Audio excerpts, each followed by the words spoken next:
If it seems impossible to have a home that's clean and tidy without feeling like you're supposed to be cleaning it all day, I can promise you that in no one's home, cleaning all day is an actual realization.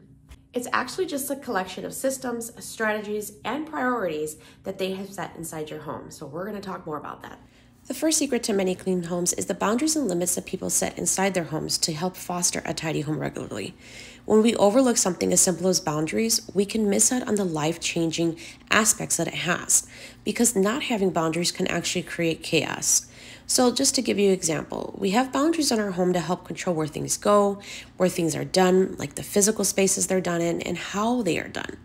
The beauty of boundaries is that you set them according to your own goals and home management style. You don't have to follow anyone else's rules. So one of our first boundaries is that we only eat at the kitchen table or the dining room table. No food is allowed outside the kitchen area, and we don't eat on our couches. Maybe you've had this experience. Maybe you have been stressed out about the dishes they're finding in different areas of the home, or maybe food wrappers or crumbs or food particles left over, and having to clean up after those before you can even actually begin to clean your house. Another hard boundary we have in our home is the no shoes inside the home policy. The strict no shoe inside the house policy is something that we stand by because you're attracting more dirt and bacteria more than anything else. And if you want to keep your floors cleaner for longer, then leave the dirt and the gross stuff by the back door. Now, studies have also shown that high levels of bacteria that your shoes bring in could also be making you sick.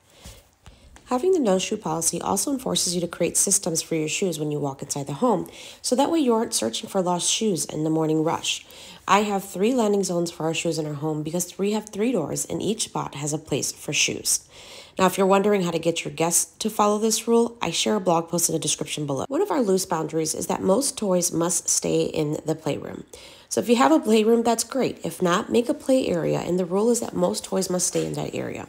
Now, my kids are free to play anywhere, but inside our bedroom and our master bathroom are off limits.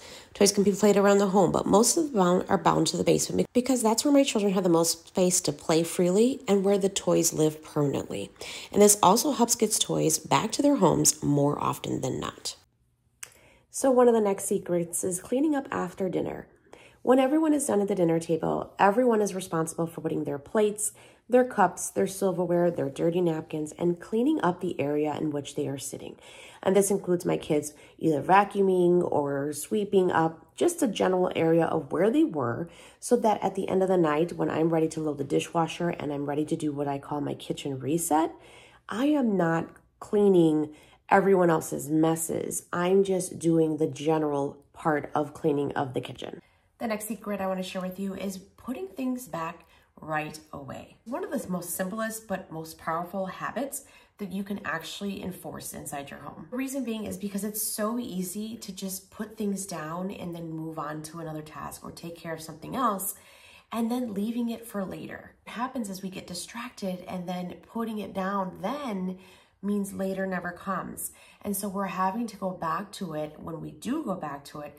And by that time, it's probably already piled up, leaving you in this endless cycle. This cycle is the tidy versus the cleaning cycle, where you're ending up tidying all day, or you're ending up spending hours tidying versus actually cleaning your house. One of the methods that I like to use inside my home is called the SNAP method, or at least what I like to call it.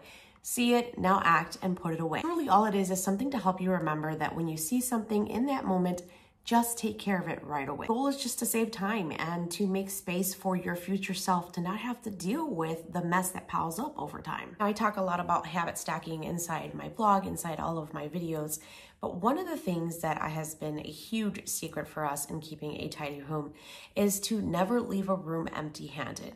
If you see something that doesn't belong somewhere, take it with you.